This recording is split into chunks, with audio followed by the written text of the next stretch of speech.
Hey everyone, this is Tosca Di Matteo with Tosca Coaching and Consulting, and I'm excited to be here with you today, this Friday, for Feisty on Friday. For those of you who maybe are unfamiliar, I've been doing this now since this past spring, and what I try to do is really talk about things that I'm passionate about, maybe things that are in current events or things that are part of my life that I'm addressing or dealing with. For the purpose of sharing with you guys in hopes that it may spark some ideas, it may spark some change, it may inspire you to do something differently because of these conversations. So thank you for joining. Thanks for tuning in. Hi, New York Candy. Nice to have you here with me this morning.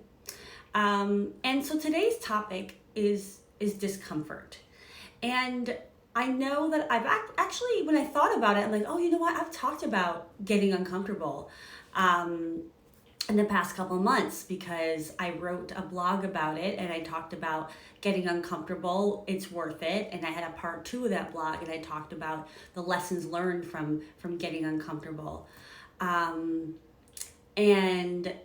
today's discomfort, I think, has a little bit of a different slant for me in terms of why I want to talk about it. And to be honest, a big part of it really comes from the conversations that we're having today around racism and what's going on in our country. Because I think that, first of all, people get confused about discomfort versus other things that are going on. And I think that when we are feeling severe discomfort and when we're not either aware of it or we're not in a good place with ourselves, maybe if we're kind of walking around with like unhealed trauma and stuff like that, when we feel discomfort, we end up oozing our junk onto other people, and that's destructive. Or we remain closed to finding out more about that discomfort because it is human nature to protect ourselves from feelings of discomfort. Do you know what I'm saying? Like we protect ourselves from all kinds of things, and we don't, as a human species, we want to avoid discomfort. Like everything that we do is kind of in that realm. Like, why do you think things like uncertainty are so hard for us? Because it's uncomfortable. So yeah, that's really the topic for today. And I heard this really awesome talk that Brene Brown did on her podcast called Unlocking Us, and she had a conversation with Laverne Cox, and it was really great conversation, and I really just recommend everybody to listen to that episode and listen to her podcast in general. But one of the things they talked about was the difference between discomfort and fear. And they were talking about it in the context of transgender and bathrooms and all the issues that were happening in terms of human rights in that regard. And it was just this really amazing aha moment in terms of asking ourselves, when we're in situation, is it because we are truly in fear of our lives, or are we just actually feeling discomfort? And I think that's a really great question because it might be masked. Or if we're not doing the work of really understanding how we're feeling, we could be doing a great disservice to ourselves and to others. So I think that discomfort can come along when we don't understand something. We may feel inadequate. We may feel discomfort when we're faced with feeling our feelings. And I think this is a big one of, we stuff our feelings because it's uncomfortable to feel things like fear or disappointment or sadness or anger or rage. And I think that really starts with the discomfort of those feelings. I think discomfort can also come in the form of swallowing our thoughts, kind of hiding our voice and burying our truth. And we may be in self-protection mode in those moments. But the reality is, it is uncomfortable. It's uncomfortable to speak our truth sometimes, and it's uncomfortable to bury it. And sometimes when we get into patterns, let's say, of burying our thoughts, then it can take a big, awareness and choice to say, I'm going to do something other than bury my thoughts. I'm actually going to speak them out loud. And there's like perceived risk associated with it, and sometimes there's actual risk associated with it. And I think in this, the reason why I'm talking about discomfort is because I think so many of us need to overcome that discomfort, and instead choose courage in order to see the change that we need and want to see in this country. And I think, in particular, the folks out there, if you're white, please, I hope you're listening, to this idea of getting over ourselves and our discomfort in order to really be a part of the change and be advocates and allies. Because I know that things are uncomfortable, especially in the arena of race. And so, part of what I want to do today is encourage you to really do the investigation, to do the interrogation of discomfort in your life and in circumstances. Sometimes it is uncomfortable to listen to advice that you don't need. That's another source of discomfort, right? Because somebody else is telling you what they think you ought to do. And sometimes we can either approach that in terms of being very closed to listening.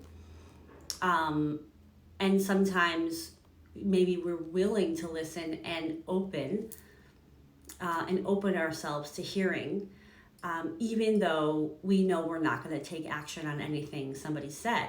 And those are two very different responses. I encourage you to ask yourself, like, what is the response that is really serving me and the greater good as well? Which response is more humane? Which response leads to growth? These are some of the questions I think you can ask yourself in thinking more about discomfort. It can also be really uncomfortable to be in arenas where people are gossiping about others. And sometimes we join in those conversations because maybe it feels more comfortable to jump in than to buck the trend and say, you know what, I don't want to talk about that person, they're not here. So that's, again, another, what are you choosing in discomfort? And you may not even realize, oh wait, I'm actually really uncomfortable about talking about somebody else without them here, but I jump in because then it gives me some sort of comfort, right? Like that can happen. Like maybe it gives you comfort that you're now accepted because you're not bucking what everybody else is doing and causing maybe tension or causing dissent, whatever that is.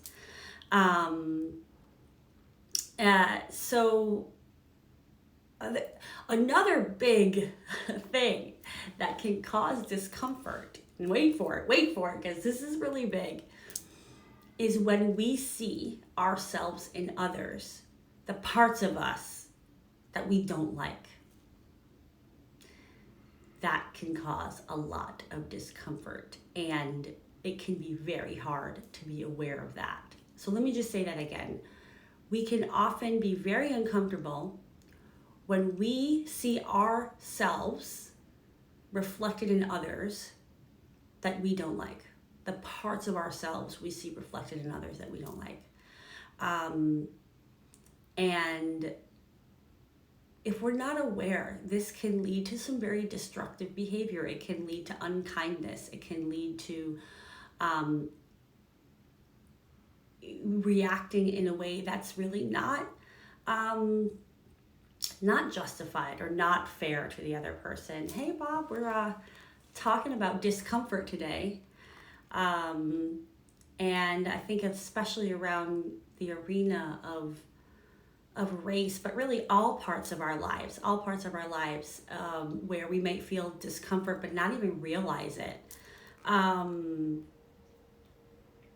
So, something that kind of brings some of this concept together for me is the example of, if I encounter people that aren't wearing a mask, right, which happens quite frequently, right? And sometimes it happens in a very public setting, and sometimes it happens, in a smaller setting because maybe I'm visiting somebody and somebody in that household isn't wearing a mask. And so what ends up happening, hello, Dr. Bunzi, so good to see you. So this idea of discomfort and a situation that I find myself uncomfortable in is when maybe I come across somebody who's not wearing a mask. And, if I'm in a bad place, right, if I'm not being mindful, I might go right to rage, and just get really upset and like pissed off. And,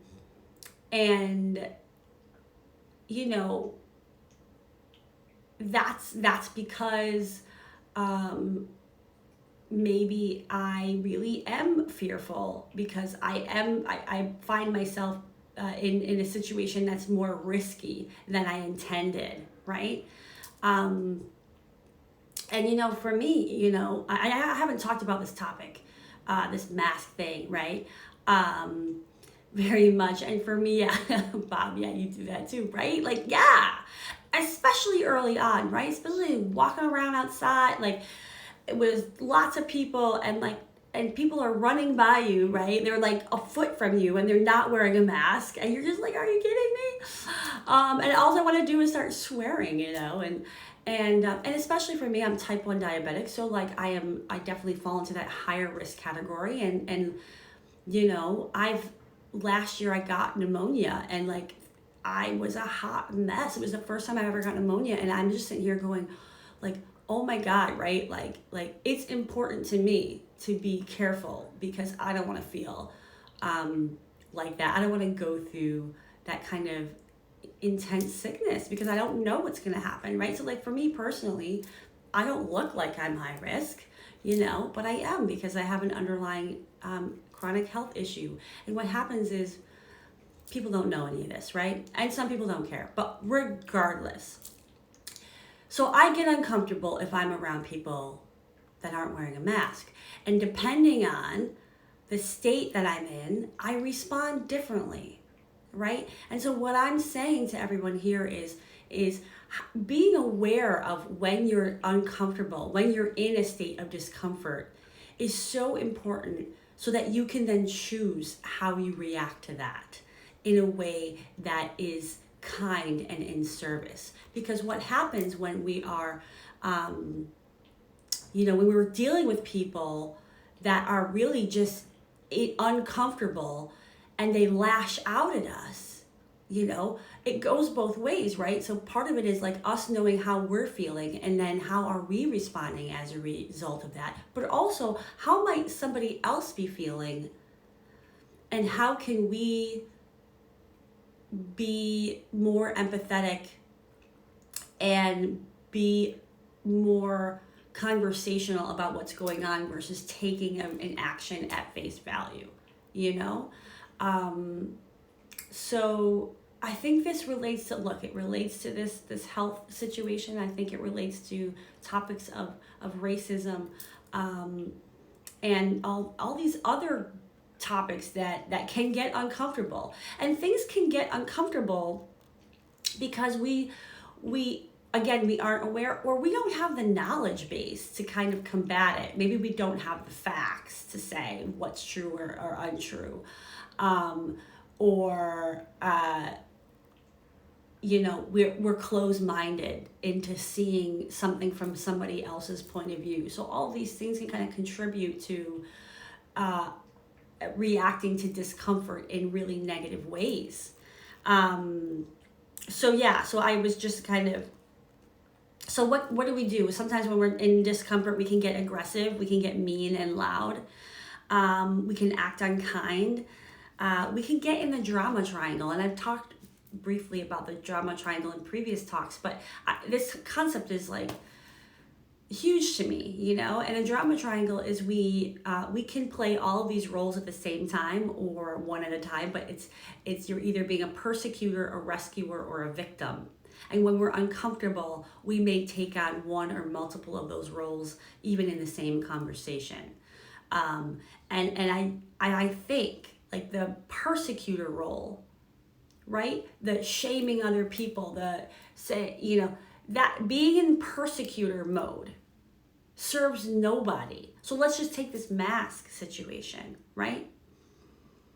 When I see somebody and I'm getting like angry inside that's not wearing a mask and they're like really close to me or whatever, I feel like they're being disrespectful, I can either get angry and kind of condemn them, right? Either in my mind or out loud, or I can say to them, hey, you know what? I'm feeling really uncomfortable because I feel like my health is at risk with you standing next to me without a mask. Would you be willing to put on a mask to help me feel like I'm not putting my health at risk by being next to you?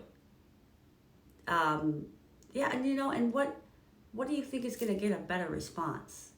And yeah, you may be standing next to a complete asshole who won't do it. But again, I think that's a healthier way of being, a healthier way of interacting. And it might even be a more effective way of interacting. I think so. Because what happens is when you are in that persecutor role, right, people are going to get defensive.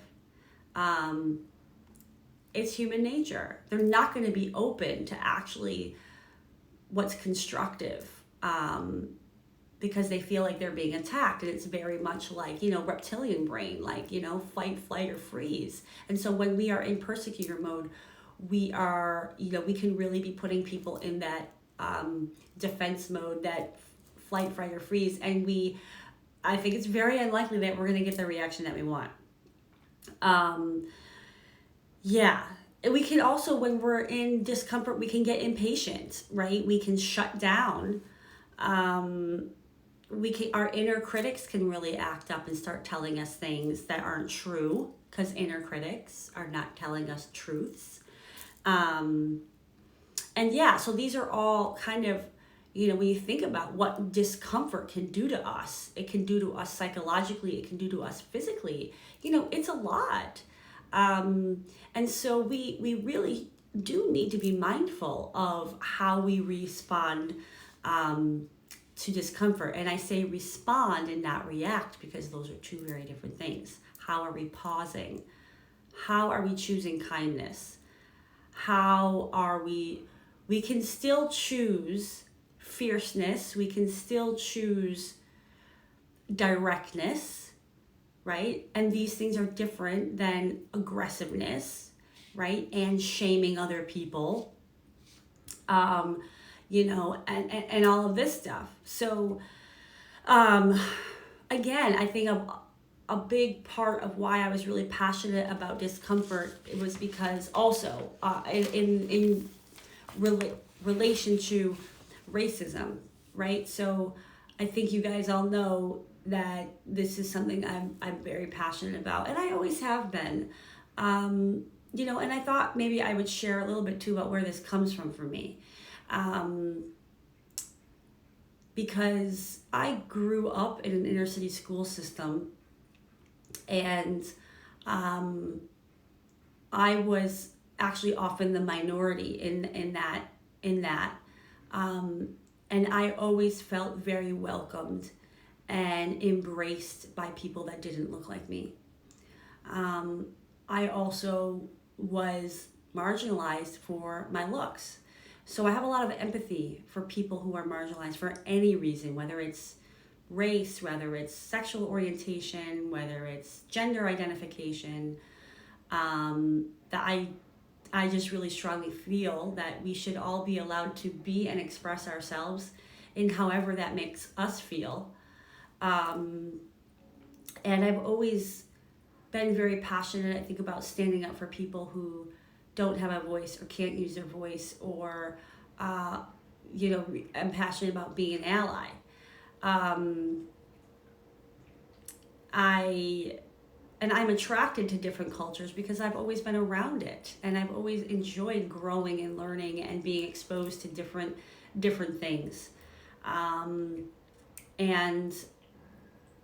Frankly, I'm really comfortable around people that don't look like me. It makes me feel more comfortable. I think that's because that's how I grew up in this world, and love that, and at the same time, I also recognize that you can't grow up in this country and not be racist, and it's uncomfortable for me to even say that, because I don't want to use that kind of language when describing myself. But the reality is that these thoughts, these systems, all of this stuff, right? Like it has to be undone, and I can't sit there and say this hasn't impacted me and my thoughts. That's not true. And it's part of the discomfort of saying, yes, I'm not susceptible to these things, and I do some of the things that, as I get educated, right, are totally inappropriate. So, I think that there's a lot of, I see a lot of people with white privilege that shy away from having conversations, not because they don't care, but because they're uncomfortable. And this is my rallying cry to say, look, y'all, we got to do this work regardless of how uncomfortable it is, because we got it made pretty freaking well. And we have the luxury of choosing to stay comfortable, and that's, personally, that's not the choice that I want to make for myself. I don't want to choose to stay comfortable. And some of this is even in the realm of, watching videos, right, of people, of people of color, right, getting killed and things of that nature. It's fucking uncomfortable to watch. You think it's uncomfortable as a white person, but imagine how much harder it is for people of color, that reality that they've always known exists. And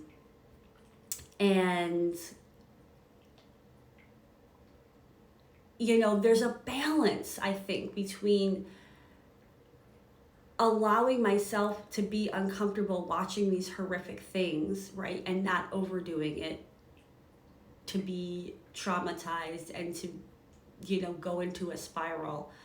And I think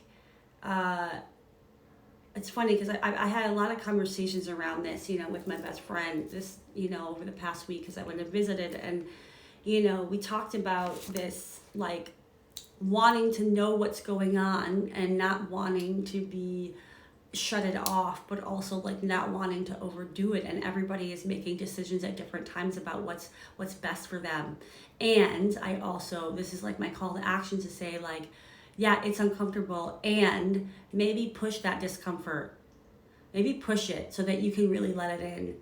Because when we really let in the atrocities that are going on, I feel like we will be more likely to take action and really honor the truth of the situation.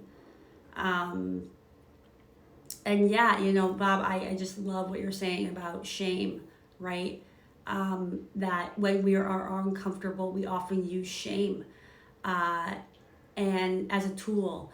And actually, Brene Brown, is a shame researcher. She has put so many books out there about shame, and she defines the difference between shame and guilt, um, and and how damaging shame is. And actually, I was listening to a podcast where she was talking about the difference and how shame is never a tool for social justice.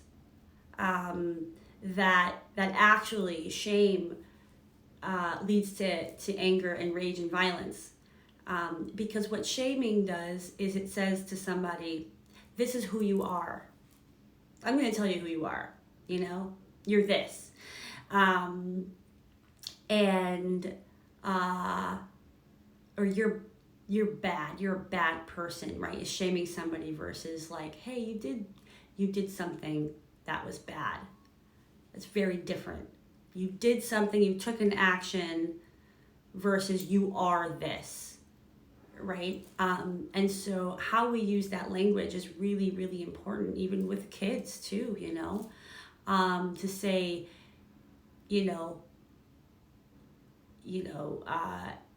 you made a bad choice versus you're bad. That leaves a very different imprint on us.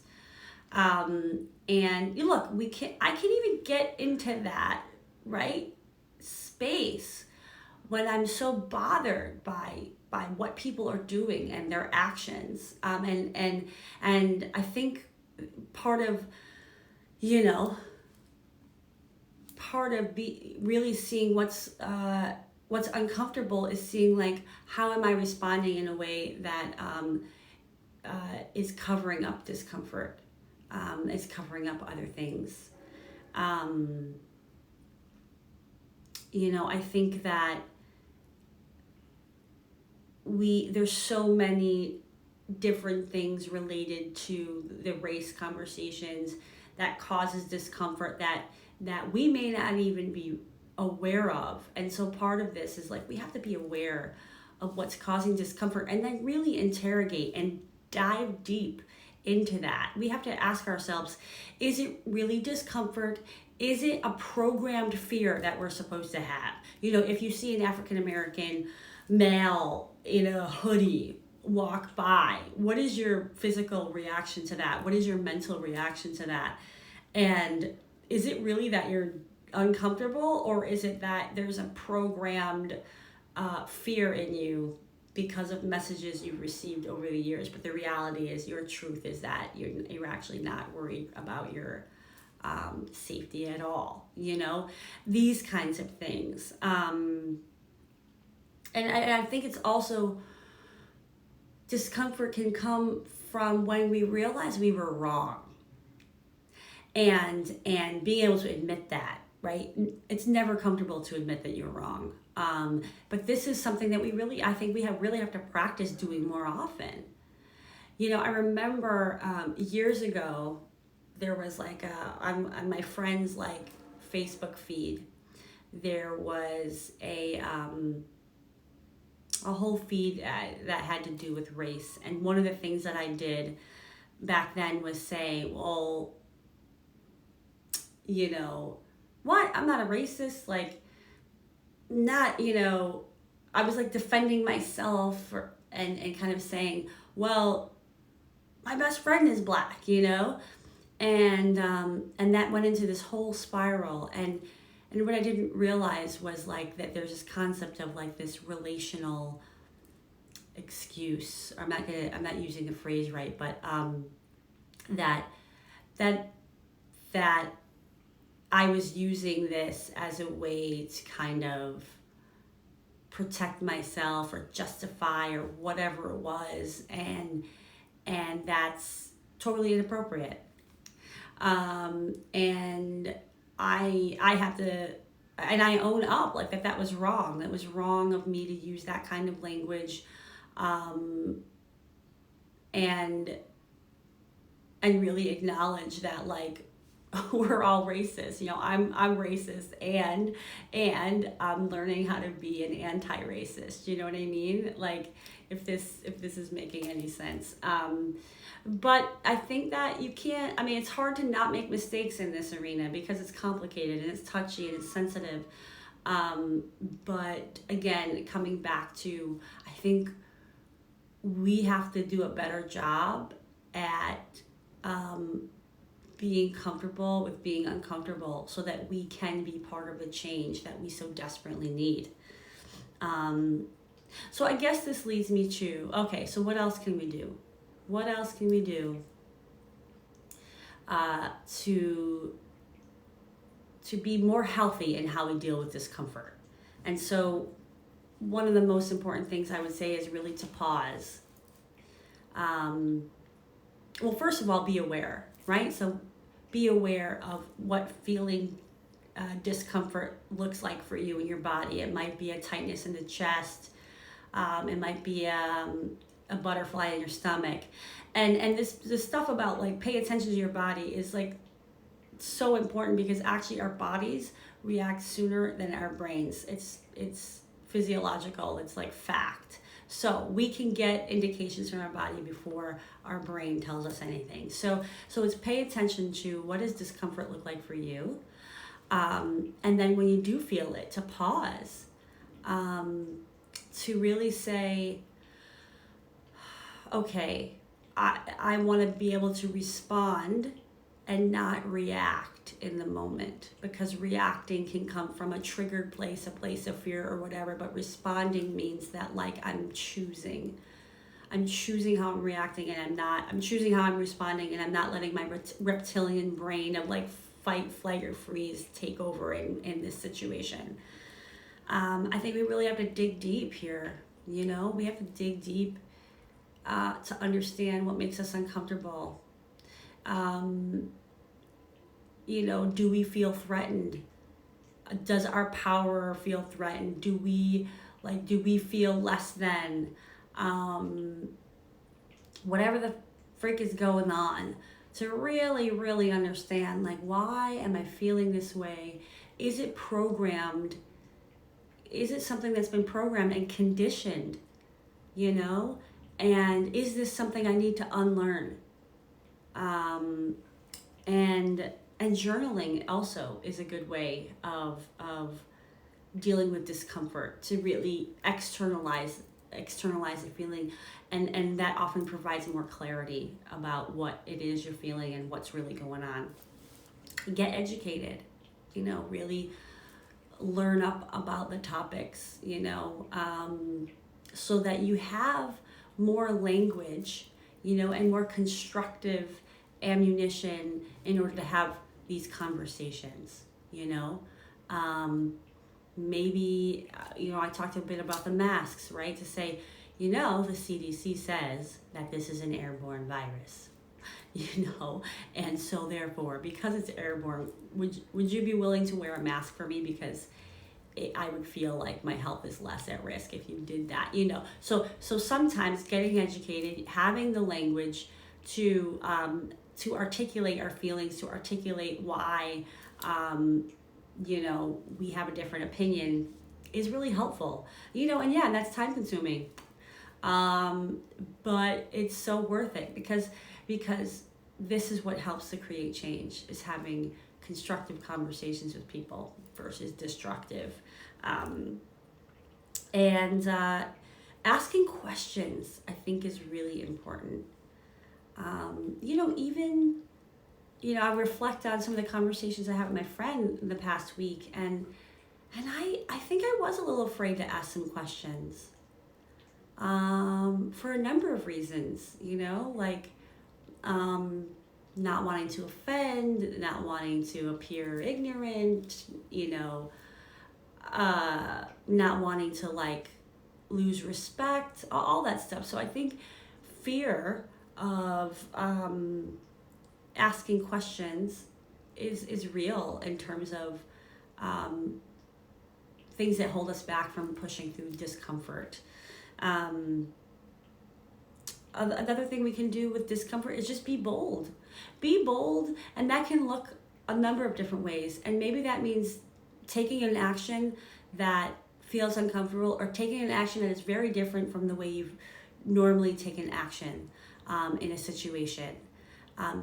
And that can be very bold because you don't know what the result is going to be because you haven't tried that way before, you know? So Bob, like, it makes me wonder, like, next time you come across somebody without a mask, you know, like, you know, what else do you want to experiment with other than using, like, you know, anger or shame or whatever, you know, and just see what happens. Like, I'm kind of speaking to myself too. It's like, oh, what, you know, because I remember, like, looking this man up and down on the street in the city, like, you ain't wearing a mask, really? You know, I mean, that was like, that was my attitude. And what else could I have tried? Yeah. And I think also coming back to the facts, always a great strategy when we start to hear inner critics, when we start to get uncomfortable, because we realize actually we're often making up stories, or we're using somebody else's story and it's not really fact-based. And so that's another way of kind of dismantling, I think, these faux causes of discomfort, if I can kind of use that terminology. But yeah, discomfort, it's like a huge topic, and I think I think that discomfort can be a major trigger and causes us to act in ways that are not humane. And that's why I want to have this conversation, because the more that we can be aware and the more that we can choose more positive ways of interacting with each other, I think that is how we change the world. One conversation, one human at a time when we're feeling kind of helpless about change. Yeah, I think that's what's got me feisty. I hope this was helpful for you guys listening in after the fact. But again, really appreciate you showing up, Bob. Always love when you come on. Really, really great to be with you. And I hope you all have a great Friday. And I hope you get a little more comfortable with being uncomfortable. Thanks so much. And again, to learn more about me, you can visit me at CoachTosca.com. Talk soon, y'all. Ciao for now.